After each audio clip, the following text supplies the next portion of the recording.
Hey everybody, I'm Andrew. And I'm Phil. And welcome to Drinking and Driving. Why are we dressed like this? Stay tuned and find out.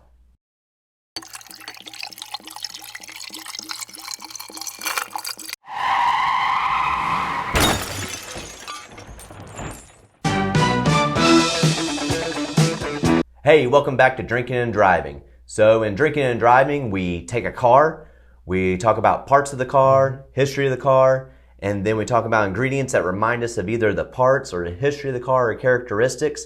We mix them together, and then we tell you if we think the drink is good or not. Does that sound about right, Phil? That sounds good. I grew a mustache for this one, but it's not staying on. So Cheap what do you party get? stuff, huh? That's right. I don't know. You buy a $3 mustache, you think it's going to stick on. But anyway, got a question for you. What's that, Phil? What do you get when you cross Italian craftsmanship with pure American masculine sexuality? Mario? Close. Very close. The second most popular mustache man in media. You get the Ferrari 308. Oh. Now, most people who think of that car, there are not car enthusiasts, know it from a particular show. Magnum PI. Definitely Magnum PI. You cannot escape it. This is the second car we're doing for this segment, and it's the second one that is tied in just so tightly to pop culture. And it's Tom Selleck in his prime. That's you right. know? So a lot different Tom Selleck than what you see in Tom Selleck on Blue Buds. Blue Buds. Blue Buds. It's my favorite show, Blue Buds. Yeah, we're going to call it that from now on. Right. Let's make that show. All right. So we thought, we had a bunch of ideas. We knew it was going to be tropical. We knew it was going to be some kind of tiki type of drink. It's Hawaii, set in Hawaii. You have to. It's mandatory. Initially, I was like, what if we did a layered sort of a tequila sunrise drink? But I couldn't get the layering of what we had. Just not that practiced to that in mixology yet. So you suggested, how about sangria? Yep, I said sangria. Phil, don't focus on the layers. This is ours. We'll combine it together, and then we are going to taste it and let the people know, is it worth your time mixing or not? But if I can get this to layer when we do it, I'm going to make it happen. Yeah. We have not made this one yet. With the previous one, with the DeLorean, I practiced with it because I get into like, the whole idea of the segment was to like, let's just make it up, and it doesn't matter if it's bad or good. It's probably going to be bad most of the time. But I was like, yeah, but what if it's good? Like, what if it? And I always want to look good and everything. But this time, I'm like, well, we have our ingredients. Let's just throw them in the pitcher. We are going for it. Yeah, I don't even have measurements yet. So here's what we've got. We've got Hawaiian Punch. We're going to go through this and show you exactly what we're doing. We got dry vermouth, Douce, cognac. We got limoncello. Italian lemonade. Limoncello. Yep. I call it Italian lemonade. That's what it smells like, and that's what it tastes like. And that's we have this much left because of that's experimenting. And we're probably going to get one of our British fans.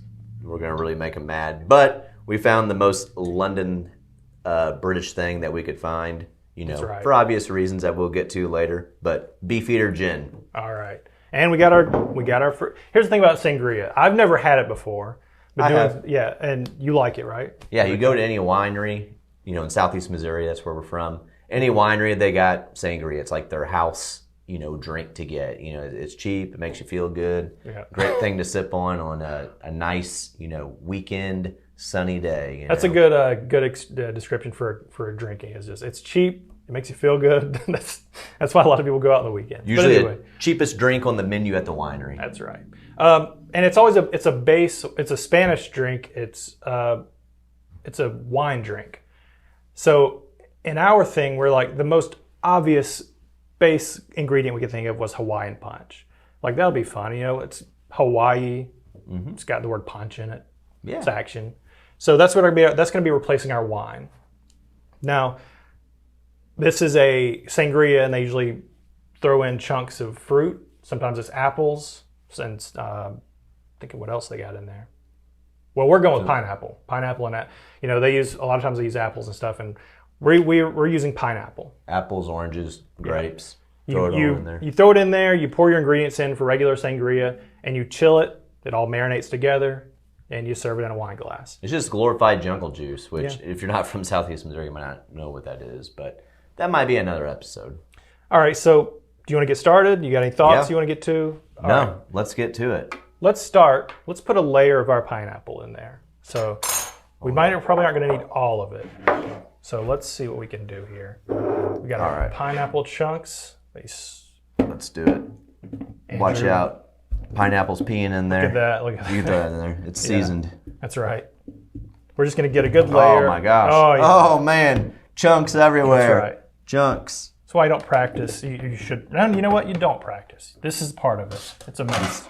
You get to watch us fumble through it. All right. We got a layer of These pineapple. ones that follow it, you just eat it. That's right. Man, that's good. Okay. Now, this is the Ferrari 308. I'm eating the rest of this. Go for it. We got an Italian classic. So we went with, let's start, what do you think? We start with the limoncello? Yep. Just what's left over. I'd say that. Smells like lemonade. Good old lemonade. We are just going to be eyeing these ingredients. There you go. All right. So, pour about eighth of a bottle in there. That's good. A good sloshing. Now, we got some dry vermouth, another Italian liqueur. So what exactly Well, is it's not a vermouth? liqueur. Vermouth is like a Using what? What's a popular drink they use it in? martinis. That's right. That's right. But I'm going to show my ignorance on titles, but it's sort of a wine, fermented wine. No, what's the word I'm looking for? Look it up yourself. Doesn't matter. We're just going to pour it in here. Let's just get a good base going. Okay. Is that enough? What do you think? Another eighth of a bottle. A little more splash. There you go. Now we got our Italian ingredients in there for our Right. Ferrari. Now, let's move on. So you're watching. How much of Magnum PI have you seen? The original. Quite a bit, but it's been a while. I watched like the first episode whenever we originally talked about doing this episode. But I've watched the new one quite a bit though. I have. It's a lot different. Yeah. I mean, like there's things that are like the same, but Right. it's quite different from the original. Different characters, things like that. They have similarities, and that's what some of the ingredients we have are. They match perfectly with the new show and the old one. That's where this one comes in. This is Douce. This is Jay-Z's cognac, his branded cognac. But what's important about this is the label, the symbol in the front, is the Cross of Lorraine. It's a 16th century symbol. You've seen it in other media. You've seen it in Indiana Jones and the Last Crusade. You've seen it in Magnum PI because it's on the team ring. They all him and his buddies in the original from Vietnam all have team rings they wear. It's used as a symbol in like French resistance, and I think that was part of one of the guys was French, and so I think that was probably the basis of that. But so yeah, it's one of the most one-to-one ingredients we're ever going to have on this show. Just be like, hey, yeah, this is directly on the ring, and now it's directly on a bottle of cognac. So let's pour it in. We had to use it. And have you ever had that before? Yeah, I've had cognac before, but not that particular brand. So there you go. We're just going to pour that in there. Pouring the whole thing, a whole pint. Yep. All right. So Looks good. We got a good little kind of coloration there of Yeah. golden and It's yellow. kind of kind of like the golden things up on the top, the yellow's down at the bottom. That's kind of neat. All right, now let's move on. Higgins. This is the guy who he's a former British special ops in the original. He protects the Robin's Nest, which is the house of Robin Masters. He's an author, reclusive. You never see him, and I don't know if you see him till the end. Some people, the theory is that Higgins is Robin Masters, but anyway, he's British, and in the new show, she's British, much better looking too. But so we got Beefeater Jen. So you know what's interesting? The original actor that played the original Higgins was not British. He was American. Lies upon lies, Hollywood. Mm-hmm. Just be honest with us. I did not know that. Yep. So let's get a little Higgins in there. Yeah. They had a Beefeater Jen for Higgins. I don't know how their relationship is in the new one. Probably more romantic a little bit, but he's playfully antagonistic in the original show. He just likes They're to not romantic at all. at all. Nope. People want them to Strictly be though. platonic. I think Tumblr is to go by. All right. So we got some chunks of mango. We wanted another tropical fruit in there. So let's. So slide the that. pineapple and the mango, obviously Hawaii, some fruits that are grown down there that I thought would really add to the flavor of this and give it that kind of ode to Hawaii that we're kind of looking for. It's a powerful sense there. It's going to make you feel good. Now in sangria, the last thing you pour in is your wine. Yep. For us, just some more Hawaii. This is Hawaii all over the place. Hawaiian punch. Now you'd think you're in Hawaii 5-0. No, shut up. It's a different 80s show. Now we're going to add a little punch. That's right. Just fill it up. Yep. Fill it up. Look at those chunks of mango and pineapple. They're kind of rolling. Rolling. All right. Now, that's a real sweet drink part for I the wanted. base. Yeah. And so we've got... Feeling good about this one. Look at that. We have a lot of... So we've got limoncello was sweet. We got cognac was just sweet. And gin is... How do you feel about gin? It's a little... It's a drier taste. It's like really dry vodka. It's like it's a little more divisive of a cocktail, or not cocktail, but a liquor. And also, vermouth is a little divisive. So And that's got those two are really dry. So, hoping that'll balance it out a little bit. But I have a feeling this will be very good. Hawaiian punch forward. yes. Now, usually you serve them in wine glasses. We went stemless because Magnum, he ain't a fancy man. No. He's former naval officer, turned private eye. He's just an American brute. He's not stupid. He's smart, but Yep. he's not fancy. Okay. If you don't need a wine glass, you ain't gonna use one. That's right. He likes beer. He'll drink whatever too. So I'll serve you first. Okay. Get some chunks in there. Oh yeah. It's very. You could pour some ice in there if you want. Usually you chill your. Yeah. Normally it is served chilled. There is no ice in overnight. there, but if you want to, you can. This is your thing. So I have right here a garnish of mango Okay. that you can garnish on the drink with to give it that nice little, fun look for your party. And then I also have a pineapple wedge that you can kind of garnish as well. We're gonna garnish the heck out of this thing. Yeah, it's, really make it look good, make it look like Hawaii. So, Last thing, take yourself a little mustache. Just peel that off. Is a mustache you a question? That's right. Magnum, Tom Selleck, 6'4" of American muscle. Ladies love him. Couldn't fit in the Ferrari 308, so they had to keep the top off. Yeah, had to keep the top off. Cut the padding out of the seats. There you go. Fits better on the glass than what it did on your know. lips, Phil. The small, should have just used the small ones. So there we go. We got our mustached cocktail. Let's take a smell. Ooh, a lot of fruity notes to that. That's complex. Very complex. I think we did a pretty good job there. Yeah. It's pretty good. It is. All I right. think it might be our best one yet. You ready? Mustaches Mustache together. together. And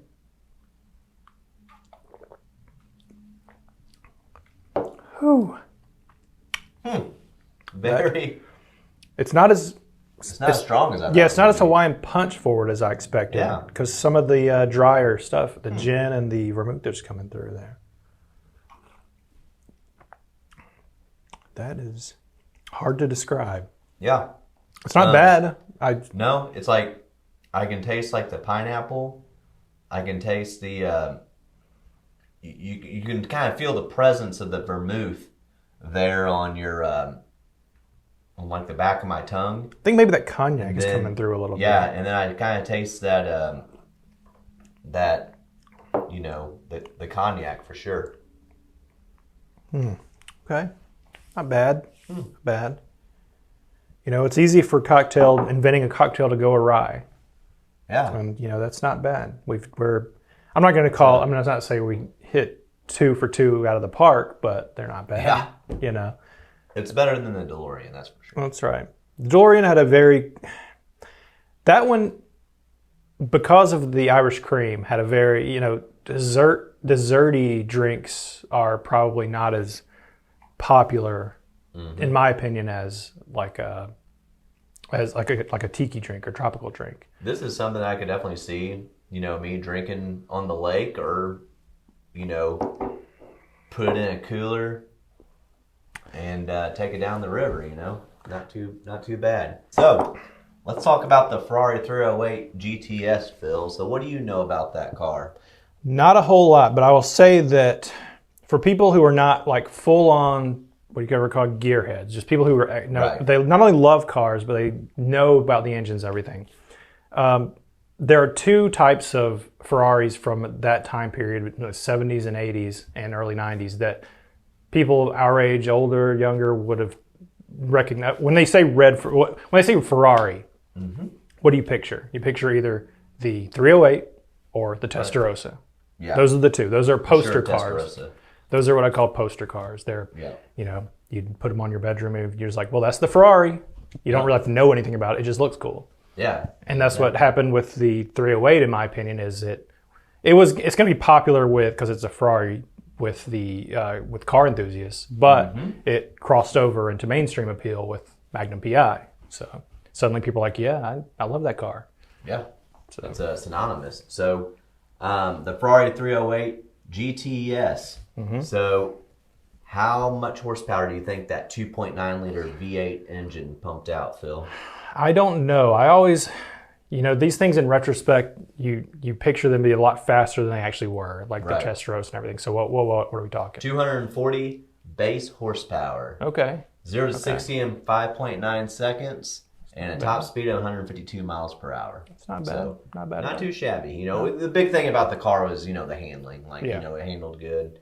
It's a Ferrari. So also another thing that kind of makes this car really popular is apparently out of all the Ferraris, that that are out there, the 308 GTS was also, the whole 308, either GTB, GTS. We won't go through the details about that. But either way, same platform. They were Ferraris that, and still are Ferraris that you can work on at home. Interesting. So most of your, Ferraris, it's, the biggest thing that makes them expensive to own is the maintenance, doing the maintenance. It costs a lot. Most people got to take it to the dealership. Yep. An oil change on it isn't going to be like $30, Right. But with these 308 GTSs, the reason why people still want to buy them now, and a lot of times they're people's first Ferrari, is because you can do the maintenance, in your garage for a lot of things. Okay. I was looking at this up beforehand. The original price, low end, was about $43,000. But with inflation, that's I think about $200,000 today. Right. Which it is what you It's expect. about how much a Ferrari costs nowadays. Right. So, it is what it is. But there's some fun facts about, when it comes to the show, which I mentioned earlier. Tom Selleck's 6'4". He couldn't fit. If you look at some of these shots, his head's fully out of above the. They had to shoot all of them with the model they were using in the show was the one you could remove the glass top from. They had to do that because he couldn't fit if he's in the one with the glass top. He's down there like that. It's always been a big fear of a lot of exotic cars is they're not made for tall, especially tall Americans. Right. That might be changed now, but at the time, especially. And originally, they wanted to use a Porsche, but Porsche had a rule about making modifications, special modifications to the cars. They wanted it to be able to remove the top for, I think it might have been a 328, I'm not sure, but remove the top for aerial shots, and they didn't want them to do it. So like, all right, we'll use the Ferrari. And they did. The rest is history. Yep. That could have been a whole different timeline where Porsche was the Magnum PI car. But Right, it didn't yeah. happen. Could have been, but Porsche missed out. That's right. And the 308 is now tied in with pop culture, a show that not only was huge in the 80s and in the early 90s, but has had a reboot now. So as a person who's watching the reboot, what's the Ferrari they're using now? It is the Ferrari 488. Okay. All right. So we will see. Punch. He's definitely a different thing now in modern times, but we'll see if the 488 has any sort of staying power compared to the 308. But in the meantime, we now have the Ferrari 308. It's not bad. GTS Magnum PI Special. That. You think this would be in the tiki bar on the show? You think they would serve that? If they didn't, they would be fools. They would be. That's actually pretty good. You're gonna And have I to try say it that out. as someone who's partial because we invented it. Yeah, it is our baby. We did just conceive it and birth it. That's right. Right in front of you. Proud papas, tears rolling down our eyes. Yeah, look at that. One more toast. Mustache kiss. Once again, we ask, who? There's a lot of booze in that drink. Yeah, There is. It's a boozy drink, but that is a lot of. I mean, tiki drinks are very boozy. I mean, the zombie is literally everything, which I've never had. But once again, we're asking you to let us know if there's any cars you want us to do a drinking and driving segment on. Obviously, it's really easy to do these pop culture cars. It's fun. You got these cars that you can use, reference points to, what they, to make ingredients. But sometimes it's not gonna be that easy, I bet. So, let us know.